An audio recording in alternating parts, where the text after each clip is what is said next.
আসসালামু আলাইকুম। আজকে নতুন একটা বর্ডার লাইনের কাজ করব, সম্পূর্ণ নতুন। আমি অনেকগুলো বর্ডার লাইনের কাজ এর মধ্যে করেছি, তার ভিতরে এটা একেবারেই ভিন্ন। আর এরকম বর্ডার লাইনের কাজ দিয়ে সব ধরনের ড্রেসে কাজ করা যায়, শুধু বর্ডার লাইন দিয়েই যে জামা, ওড়না বা দোপাট্টার সাইডে কাজ করা যায় এমনটা না।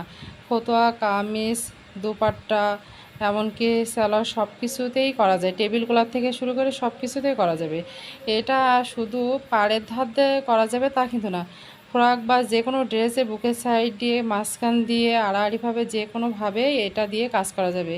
শুধু এই বর্ডার লাইনটা করে যদি ওর ভিতরে ছোট একটা করে গিট সেলাই দেওয়া যায় আরও সুন্দর দেখা যায়। আর কেউ যদি মনে করে যে ভিতরে দেব না, কোনো অসুবিধা নেই।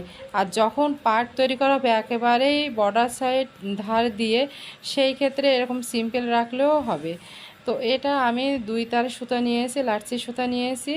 এই 2টা সুতো দিয়ে একটা করে সুই যখন আমি ফুটিয়ে উঠাচ্ছি তখন একটু বাঁকা করে উঠেছে, আর যখন উঠানো শেষ হয়ে যাচ্ছে তখন 2টা সুতা থেকে একটা সুতার ভিতর দিয়ে উঠিয়ে আর একটা সুতা এমনি টান দিলে তখন এই ক্রাস হয়ে যাবে অলরেডি। তো এরকমভাবে কাজ করার চেষ্টা করবেন। আর এটা যখন বুকের সাইড দিয়ে কাজ করবেন তখন মনে রাখবেন ভিতরে যদি একটু কোনো কিছু দেওয়া যায় তাহলে সম্পূর্ণ ভিন্ন আঙ্গিকে একটা ডিজাইন হবে। তো ভালো থাকবেন, সুস্থ থাকবেন। আল্লাহ হাফেজ।